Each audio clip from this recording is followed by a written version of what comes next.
Good afternoon. I am Sheikh Nahyan, lecturer at the Department of English and Humanities, and welcome to the Afghan colloquium organized by the University of Liberal Arts Bangladesh. And as we are here today in room 3, the parallel sessions that have been going on. So the theme of our parallel session for room 3 is Khalid Hosseini, Perspective of Gender. And the first presenter that we have is Mr. Shimal Bhattacharya from Southern University, Bangladesh. The title of their paper is Women Without Men, The Fading of Men in the Presence of Women in Khalid Hosseini's A Thousand Splendid Suns. So Mr. Shimul, if you're here, I would like to request you to begin. Oh, I am Thank you. so sorry. I am so sorry, Miss Shimul. I Got am it. so sorry. I got it. No problem. I didn't see. I was reading from the Yes. brochure. No problem. It happens. Thank you. Can I share the screen? Yes, of course. Yes. Just before you start, I think I will remind you when you have only a minute left. So you have 10 minutes. So I'll just remind you when 9 minutes are almost up. And I think we will have the question answer session collectively at the end of the presentations, which is, I think, 12:50. Okay, thank you. Am I audible to you? Am I audible? Yes, yes, you're audible. Okay, thank you. Good afternoon from Bangladesh. I am Shimal Bhattacharya, currently working as a lecturer at Southern University, Bangladesh. I feel very happy to be a presenter at this conference. Now here I am going to present the central argument of my paper titled Women Without Men, the Fading of Man in the Presence of Women in Khalid Hosseini's A Thousand Splendid Sun. Here I have just put the gist of the central argument. The women of Afghanistan faced the most disastrous consequences of the political upheavals that took place from 1970s to 2000s. We meet two women in A Thousand Splendid Suns and come to know about their situation in the midst of political upheavals or political turbulence through their gaze.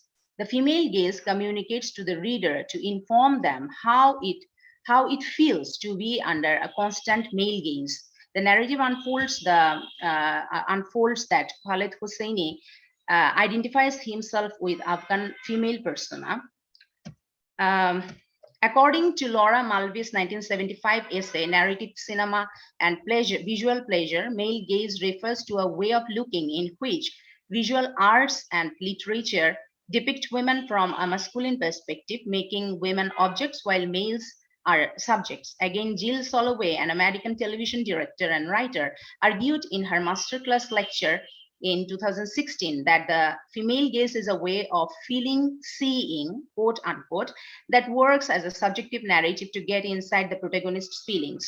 In this narrative, the female gaze does not objectify man, rather criticizes the male gaze and shares the feeling of saying, quote unquote, sense. So I have just transferred it from cinematic purpose to the context of literature. In this novel, we see about 4 decades of Afghanistan through the eyes of the two protagonists, Mariam and Laila. Mariam, an unprivileged woman, never thought that her father would betray her trust as she is the illegitimate child. Despite his showcase of fatherly attitudes to Mariam, he is a stern patriarch with 3 wives and many children. When Mariam leaves her mother to meet her father Jalil in his house, he does not meet her. Moreover, the mother commits suicide, thinking that she would never come back to her. Later, Jalil and his wives get Mariam married to Rashid, who is 30 years older. At Rashid's house, Mariam becomes desensitized to all the beatings, insults, and bullying that she has to endure. Though silent, Mariam's narrative poses the question of why her husband keeps women's sexually exposed pictures in his room when he wants his wife to be covered with burqa.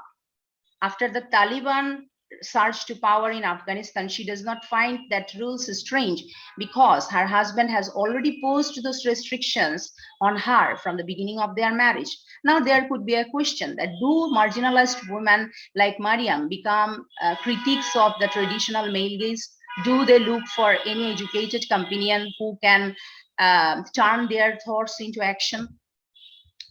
Almost 17 years later, Rashid again marries a 14-year-old educated girl, Laila. This brings these two women of different classes together, and they feel the same suffering under the overbearing husband, Rashid, though their husband is never a companion, but rather an oppressor. There is no male sympathizer with Laila's father gets killed by Mujahideen's bombing, and her childhood sweetheart Tariq leaving for Pakistan. The two women alone fight the battle to keep themselves alive and find freedom. The male gaze that clings toward the women's body and their physical movements makes impediment in their lives, both inside and outside the house. Male gaze sexualize and objectifies them. When the Taliban prohibit all types of creative activities, the two women, Mariam and Laila, weave a new dream to make them free from all separation. They plan to run away from their country as well as the hand of their tyrannical husband. As no woman is allowed to travel without a male relative, they find a man named Wakil at the bus station to pretend to be their cousin to cross the Pakistan border. But that man betrays them, revealing the truth to a militiaman. When Laila asks the interrogating officer, focusing on the numerous rapes, looting Mujahideen did in their time, what the law says when a husband tortures his wife, she reiterates that Taliban does not intervene in family matters. Taliban do not intervene the family matters because it is not in the best interest of the man. The statement comes from the female gaze, which reaches to reclaim the body that is covered or uncovered as per the male wish. This way, she communicates that feeling, seeing, which is the gaze on the gazers. This sense is further enhanced when Mariam is finally taken from execution for murdering Rashid, as she feels lots of gazing, scrutinizing eyes on her, but she simply blinds herself to them and accepts the reality without much panic. That reveals how it feels to be the object of the gaze, subjected to its criticism and examination. The male gaze is so rooted in the society that some women also act as the bearers of that gaze. Laila's mother comments on her daughter's reputation, comparing it to a mina in grief. She says, quote, slacken your grip and away it flies, unquote. Painter, writer, and art critic John Berger points out in his TV series, Ways of Seeing, that a majority of women survey themselves to measure themselves as objects of vision. Then a part of their self acts as a male gaze. Through intersectionality, Mariam and Laila find themselves in identical conditions in spite of their different social class and upbringing. Through collaboration that is inspired from Mariam and Laila's collective female gaze, they succeed in making a collective strength that gives them power to communicate their divided selves. They take off their blindfolds, then see and examine their condition. Finally, Mariam, though being executed in the stadium, finds certain worth in her harami and dehati life. Laila, whose life is a gift from Mariam, a rebirth after a death, engages her to educate the children of an orphanage, and this way establish a different identity that is not determined by her male gazers. So this way they calls into question the male gaze, which objectifies a segment of humanity. So I would like to have your suggestion and observation as I am still constructing the argument for the paper. Thank you.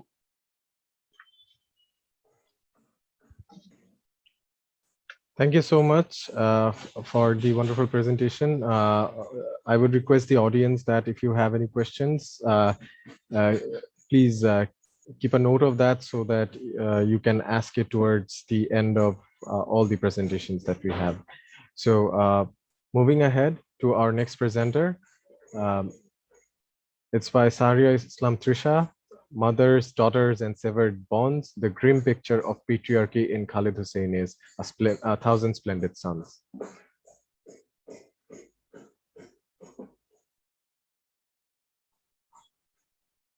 Am I visible and audible?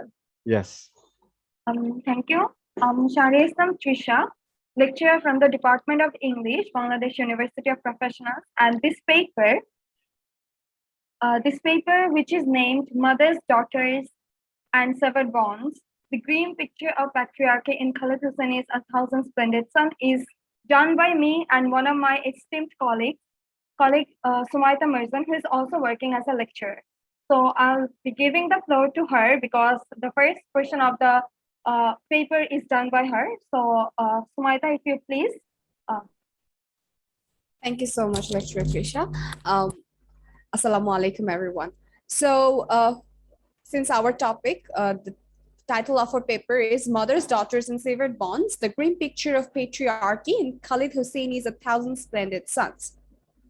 In this paper, we are trying to explore the mother-daughter relationship in the backdrop of patriarchy portrayed in the novel, because we can see that the relationship between Mariam and her mother is kind of distorted and is hampered due to the patriarchal nature of the society. And we are going to discuss the way a chauvinist society creates chasm in the bonds between these pure relationship.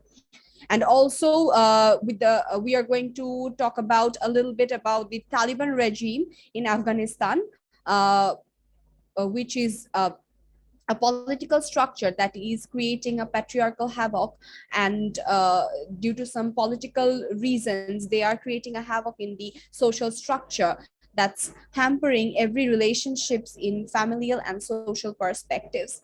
So pondering these situations as academicians and critics, we are trying to we are aiming to redefine the extent and power of patriarchy itself, and trying to accelerate the project against anti-feminist discourse. So if I talk about the theoretical framework of our paper, we are going to address Lindsay German's work, Theories of Patriarchy, and where she's talked about the patriarch's power that is derived from the possessions of the wealth that is produced by the that produce the ownership of the land and allows a male to project his will on those dependent on him, and that creates the patriarchal domination and circulates in the novel that we can find that the female characters are dependent on the male figures for social recognition or wealth or better lifestyle that creates differences between the female relationships of mother and daughter. And we are going to address Nancy Chaudhry's the reproduction of mothering, where we can find the relationship between the feminist criticism of a mother-daughter relationship, where we can see that mothers often think that the daughters are an extension of herself, and that's why them being dominated, they also try to teach their daughters to be dominant in the society, and that creates a generation gap and relationship severance. And we are going to address Adrienne Rich, whose idea from Of Woman Born, where patriarchies has the fact that patriarchy has imprisoned motherhood and turned it into a form of oppression and exploitation that alienates women from their own bodies. And from this idea, we are going to relate to the alienation and distortion of the mother and daughter relationship in the novel A Thousand Sons. Last but not the least, one theoretical aspect from Carl Jung's Electra complex we are going to address, where the daughter, where Jung have address the point that daughters are more tend to be attracted to the father figures in the family because of the patriarchal nature of the society. There is a sort of respect and fear that attracts the female child to the father, and that creates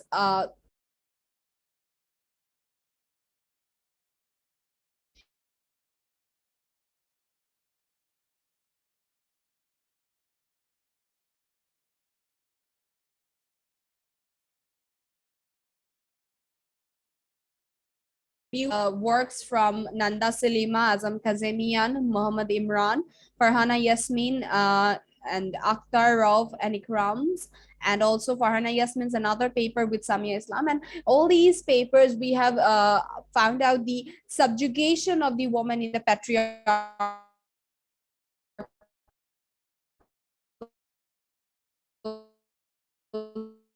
society, how the woman with the situation, and how they are actually courageous in some sort of time, like Lela and what should I say, Lela and Mariam, and how their resilience of these women are portrayed. So in every form of these literary works or these or research, whatever I mentioned, is all about the domination that the women have faced, and how the women have tried to cope up with the domination, or created a kind of empathetic situation for each other to cope up with these situations. But though Farhana Yasmin and Samia Islam worked on the concept of parenthood in the A Thousand Splendid Suns, they also went in a shallow way over the parenthood of legitimacy and illegitimacy of Mariam's parents. So, but we couldn't find a very concrete work about the mother-daughter relationship. So we tried to address that point of view to bring out the feminist perspective of mother-daughter relationship to this work, where Khaled Hosseini have incorporated the mother-daughter relationship from the perspectives of the Afghan social structure. So now I would like to let my colleague, esteemed colleague Sharia Islam Trisha, to resume the further presentation.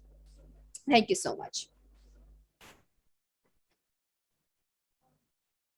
Thank you so much. I think I'm getting disconnected. I'm You're fine. Am I audible? Yes, Sharia Islam Trisha, you're audible. Oh, sorry about that. It's in my internet connection is not good.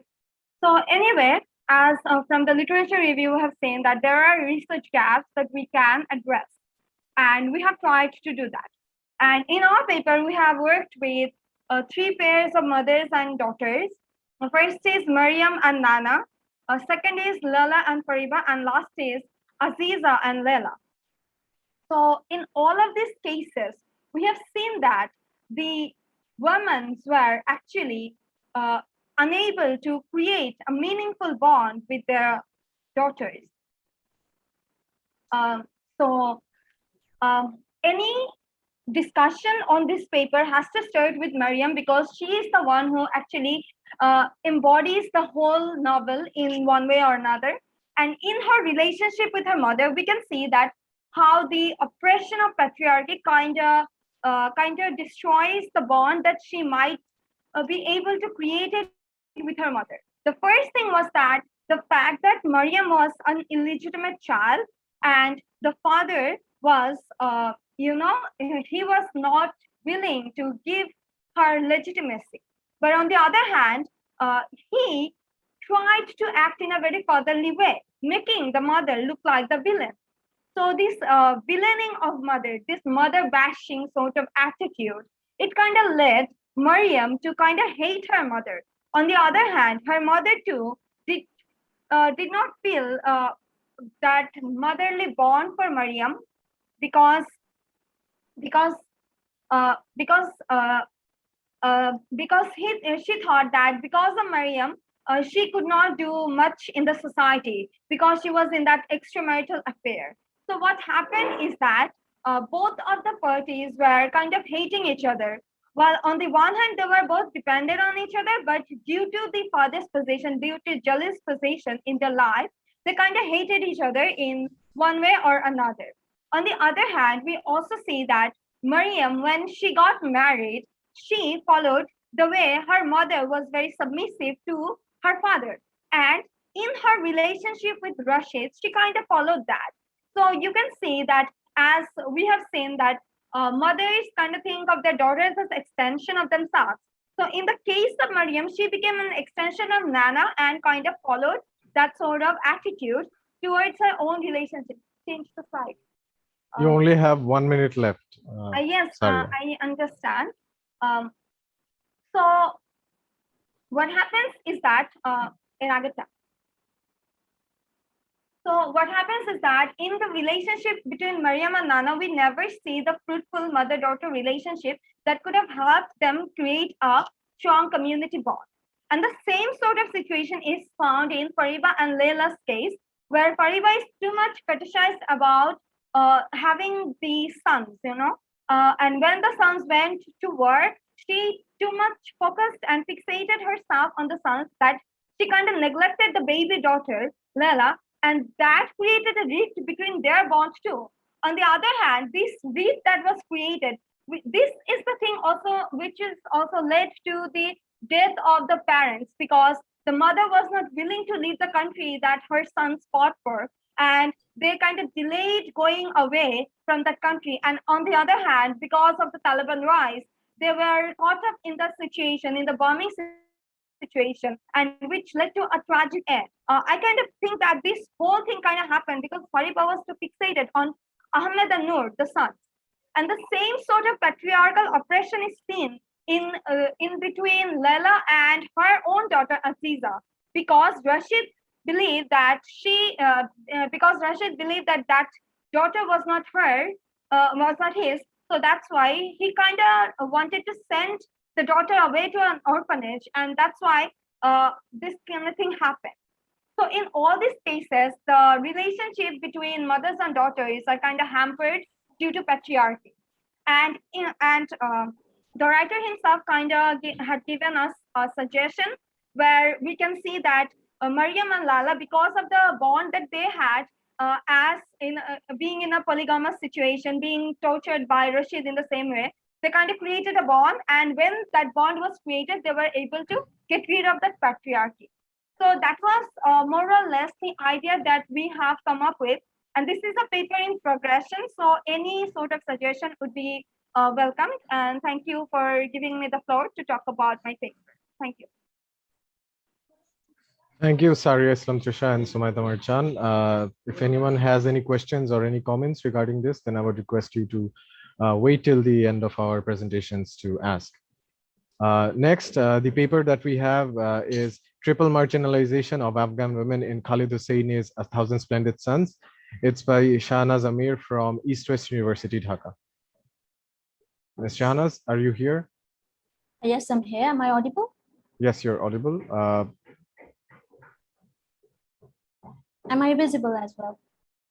Yes, you're visible as well. Let me share my screen. Just give me a minute. Yes. Can you see my screen? Yes. Okay. You have 10 minutes and I will remind you when it's 9 minutes are up. Okay, thank you so much.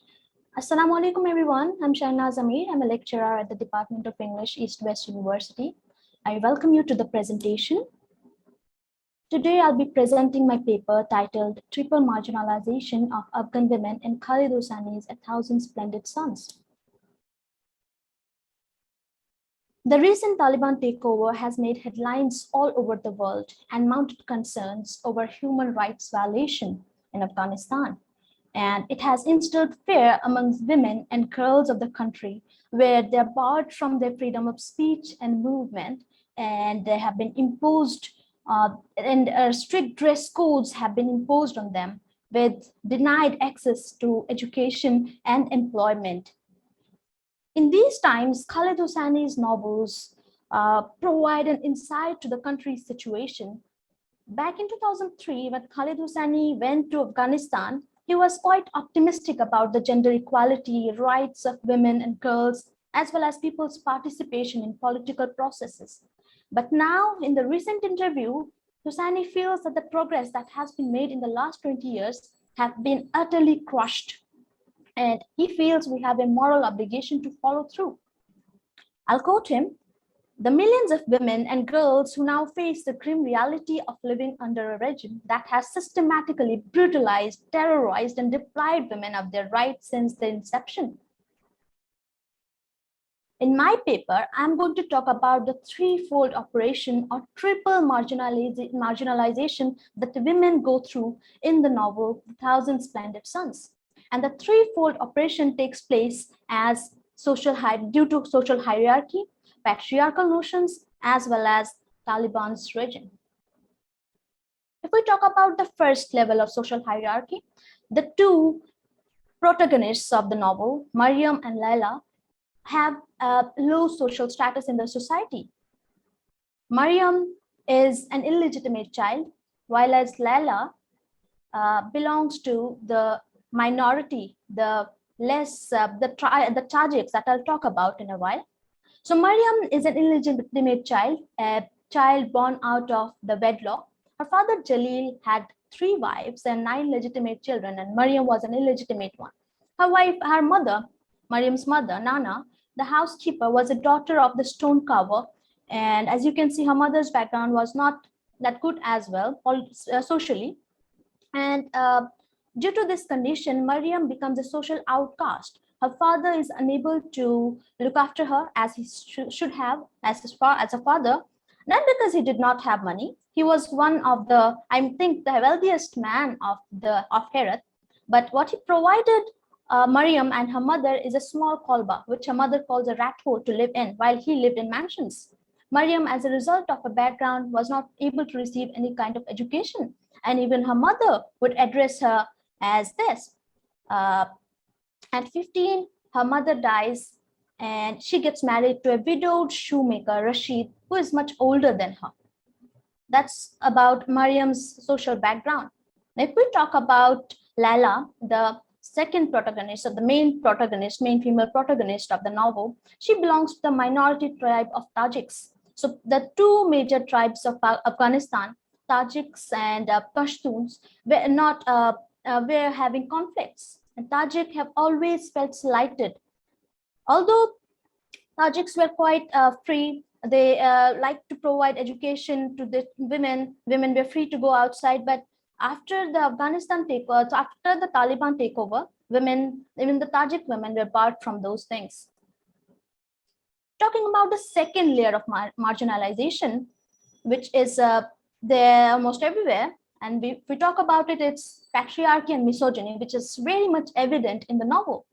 Rashid is the husband of both the protagonists that I've talked right now, just now, Mariam and Laila. Rashid is a proponent of patriarchy and misogyny. His maltreatment of women falls, as I said, the second level of marginalization. Rashid is a strict believer of Parda system imposed by the Taliban. He is a shoemaker. Let me quote what he has to say about his customers. He says, "I have customers, Mariam, men who bring their wives to my shop. The women come uncovered. They talk to me directly, look me in the eye without shame." So you see, if you talk to men directly, it's a shame for people like Rashid and those who have his ideology. To Rashid, women are just childbearers and are just should constrain themselves to household work. He even objectifies women as cars, the old ones as Volga, and the young ones as Benz. He has fondness for male child, which we see in the novel. The worst of all is his brutal torture towards wives. I'm quoting some lines from the book to get an idea, to give you an idea. She saw Rashid leading Mariam across the yard by the nape of her neck. There was blood on his hands, blood on Mariam's face, her hair, down her neck and back. He caught her, threw her up against the wall, and struck her with the belt again and again, the buckle slamming against her chest, her shoulder, her raised arms, her fingers drawing blood wherever it struck. Yes, this is how brutal Rashid was towards his treatment of his own wife. The next level of marginalization, or the third level, is Taliban's regime, which had changed the entire situation of women, and they were barred of any freedom that they enjoyed till now.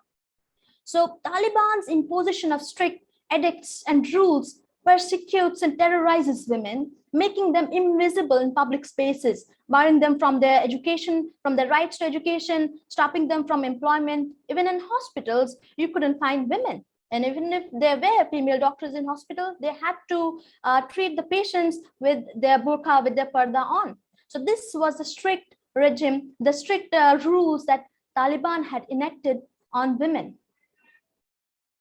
Again, I'm quoting some lines from the books. These are the rules that Taliban enacted just after they took over Afghanistan in the novel. And I'll just read some of them. These are the rules that women had to follow, and that they would declare it when they came in power. Like, cosmetics are forbidden, jewelry is forbidden, you will not wear charming clothes, you will not speak unless spoken to, you will not make eye contact with men, you will not laugh in public. If you do, you'll be beaten. You will not paint your nails. If you do, you'll lose a finger. Girls are forbidden from attending school. Yes, they shut down all schools for girls. And women were forbidden from working. They couldn't work anywhere. So they ensured that women do not go in public spaces, share any public space, give their opinions. Women were just restricted to households where men like Rashid would torture them, simply torture them.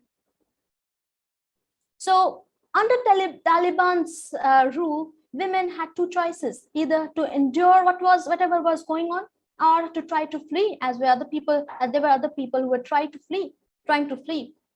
So some were lucky who could flee the country and go to different countries. Some went to Pakistan, some went to America, and Lala, the character that we talked about in this presentation, managed to get out of Afghanistan and go to Pakistan and live there.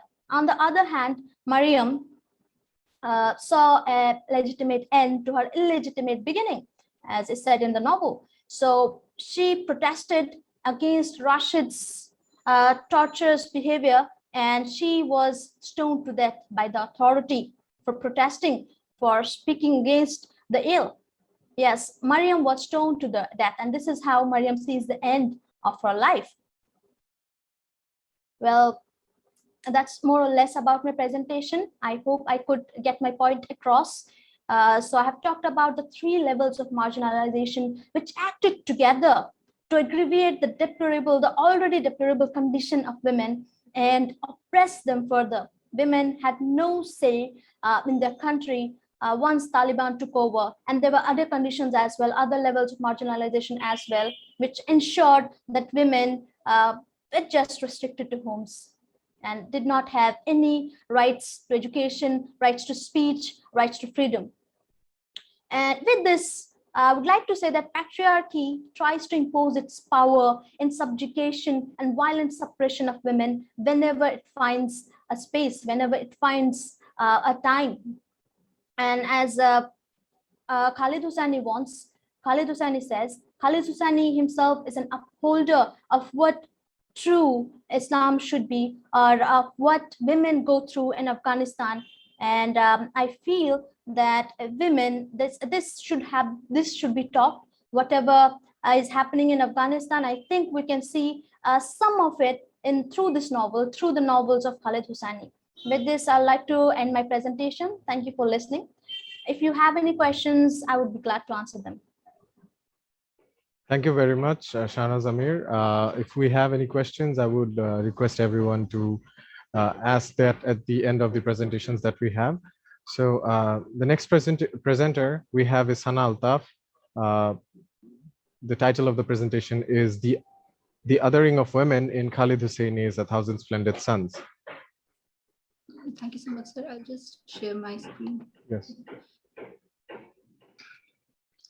Respected moderator, dear fellow participants, a very good afternoon to all of you. My name is Sana Altaf, and I'm a senior research fellow at the Department of English, University of Kashmir. The paper that I'll be presenting today is entitled the othering of women in Khalid Hosseini's A Thousand Splendid Suns. Popularly addressed by the sobriquet Graveyard of Empires, the Islamic Emirate of Afghanistan has historically been home to various dynasties and has witnessed numerous military crusades. The perpetuation of violence has had a devastating impact on the lives of common people who have been victims of numerous human rights violations, crimes, genocides, and massacres. Afghan women in particular had to bear the brunt of the oppressive patriarchal policies that were imposed by the ruling powers right from the pre-monarch times to the present era of Taliban regime. Women have always been the major sufferers and are made to bear the worst violence in terms of violence on their bodies, rape, and dislocation of home, family, and community. Women have conventionally been subjected to oppression, gender segregation, cruelty, and brutality, not only by the ruling authorities, but also by the patriarchy that is prevalent in their families. In his book, Status of Women in Afghanistan, Wali M. Rahimi points out that Afghan women, even until the beginning of the 20th century, were the slaves of their father, husband, father-in-law, and elder brother. Although there are many female Afghan writers who have focused on the plight of Afghan women, there are very few male writers who have captured the predicament of women in Afghan society. The most outstanding exception is Khalid Hosseini, who in his second best-selling novel, A Thousand Splendid Suns, explicitly dedicated himself to examining the condition of women and the sufferings they had to undergo during the conflicts between different ruling factions. Hosseini undertakes to explore the position of women as doubly marginalized by both their family members and the socio-political system of the country. The torture and abuse that the two female protagonists, Mariam and Laila, experience throughout the course of the narrative runs parallel to the abuse and trauma to which the country has been subjected over decades. In reading Khalid Hosseini, Rebecca Stewart aptly remarks that Hosseini is a cultural theorist of the post-colonial era. His novels depict the traumatic experiences of the people caught in the web of cultural collision. He questions assumptions that break and disrupt the lives of women. The first female protagonist, Mariam, was born out of wedlock and is frequently addressed in the novel as a harami and illegitimate child. Her mother, Nana, represents the first generation of women who is ostracized and marginalized not only by Jalil's family, to whom she is nothing more than a pook root and a mugwort, but also by her own father, who disowned her and left her to face the disgrace alone. When Mariam insists on going to school, her mother, Nana, dismisses her by saying that you will learn nothing of value in those schools. There is only one skill a woman like you and me needs in life, and it's this, tahammul, endure. It's our lot in life, Mariam. Women like us, we endure, it's all we have. After Nana's death, when Mariam beseeches Jalil to prevent his wives from marrying her off to Rashid, who is thrice her age, she is appalled to hear that her father has already given Rashid his answer without asking for her consent. In The Second Sex, Simone de Beauvoir argues that a woman doesn't possess anything. She's not raised to the nobility of man. She's a piece of man's patrimony, first her father's and after that her husband's. The second protagonist, Laila, on the other hand, is born in a very liberal household of Kabul during the Soviet regime. As Laila's father Papi tells her, women have always had it hard in this country, but they are probably more free now under the communists. It's a good time to be a woman in Afghanistan. Babi gives immense importance to Laila's education and has in fact made it clear to her that the most important thing in his life after her safety was her schooling. Things, however, take an ugly turn when the Mujahideen take over the city of Kabul. The narrator mentions the instances of looting, murder, and increasing rape, which was used to intimidate civilians and reward militia men. Many women killed themselves out of fear of being raped, and those who were raped were killed by their husbands and fathers in the name of honor. Laila's misfortunes further aggravate when her parents are killed in a bomb blast, and her illegitimate pregnancy leaves her with no other choice but to marry Rashid. Although Laila and Mariam face a very different childhood, they feel connected in their shared suffering, which they face at the hands of both Rashid as well as the socio-political system of the country. Rashid, their husband, emerges as a very staunch upholder of traditional oppressive patriarchal values and assaults his wives both physically and mentally. He exerts his will over them by restricting their movement outside the house and ordering them to wear a burqa. Though Mariam felt suffocated in the burqa and the padded headpiece felt tight and heavy on her skull, she obediently submits to his imposing nature and orders. Mariam, in fact, flatters herself into believing that Rashid is overpossessive because he sees sanctity in what they had together. Her honor, her namus was something worth guarding to him. She felt prized by his protectiveness, treasured and significant. The special rapporteur of OHCHR states that a number of women in Afghanistan believe that it's normal and acceptable for their husbands to victimize them. Over the years, Mariam learns to solidify herself against Rashid's torture and abuse and rather blames herself for failing him by not giving him a son which he so desperately wanted. Women in patriarchal societies are valued only in terms of their biological capacity to reproduce, reducing their status to what Margaret Atwood's protagonist in Handmaid's Tale calls two-legged wombs. Women are conditioned to equate their self-worth with their reproductive capacity, which further represses them and contributes to their feelings of inferiority and inadequacy. In Pashto society, having a son is always considered as a blessing and a matter of pride. When Laila gives birth to her daughter, Rashid becomes so disappointed that his behavior towards her changes instantaneously. Not only the men, but the women too have internalized this notion and prefer having a son over a daughter. This becomes evident when one of the neighborhood women tells Mariam that a boy is better, they carry the family name. Laila too has over the years acclimatized herself to the fact that she would never be a match for her brothers and would never leave her mark on Mummy's heart the way her brothers had. After the Taliban captured Kabul in September 1996, they brutally imposed social restrictions on women. Although the Taliban emerged with the aim to end the atrocities of the Mujahideen, they intensified the brutalities imposed on Afghan women. In a 1998 report that was compiled by the Physicians for Human Rights, it was mentioned that besides Taliban, no other regime in the world has methodically and violently forced half of its population into virtual house arrest, prohibiting them on pain of physical punishment. In theorizing patriarchy, Sylvia Walby aptly remarks that the masculinist state is engaged with gendered political forces, its actions have gender-differentiated effects, and its structure is highly gendered. It has a systematic bias towards patriarchal interests in its policies and actions. When Mariam and Laila are caught while trying to escape from Rashid, and Laila begs the Mujahideen soldier to show compassion towards them and not send them back to the same violence they are trying to flee from, he bluntly tells her that what a man does in his home is his business. As a matter of policy, we do not interfere with private family matters. Walby argues that the lack of intervention of the masculinist state to prevent the oppression of women is part of the state's policy of collusion. Hussaini also points out the hypocrisy behind the laws imposed by the Taliban. By forbidding women from working outside their homes, Taliban endangered the lives of many women and children who didn't have a family male member to support them. Women were even denied access to proper health care. The lady doctor expresses how she is helpless to perform Laila's cesarean without anesthetic because the Taliban won't give her what she needs. She has no X-ray either, no suction, no oxygen, not even simple antibiotics. When NGOs offer money, the Taliban turn them away or they funnel the money to the places that cater to men. The Taliban terrorize women into following their rules and inflict strict punishments on those who try to violate them so as to establish their fear in the hearts of women.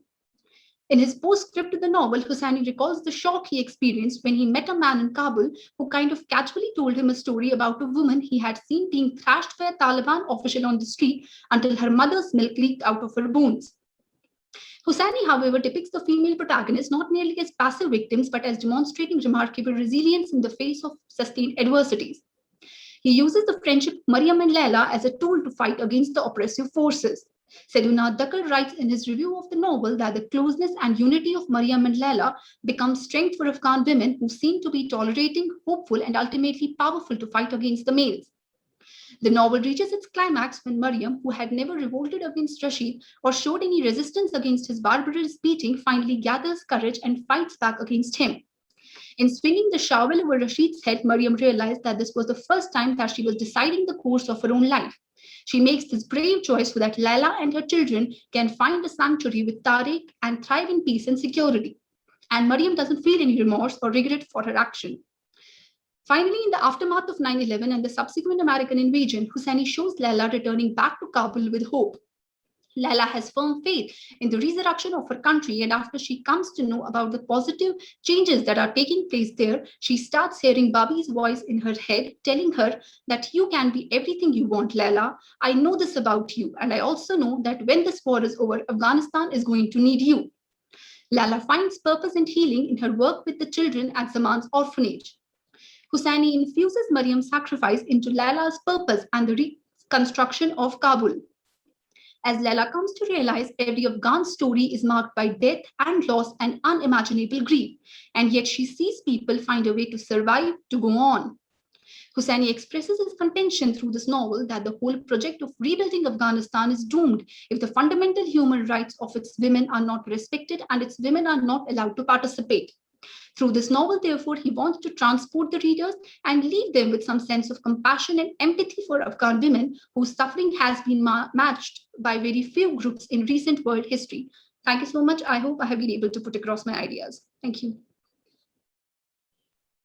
Thank you very much for the wonderful presentation and your insights on this recurring issue that we have been observing for the past decades. So it's my request to everyone here in room 3, if you have any questions for our presenters, then you're welcome to ask. Okay, I think we don't have any questions.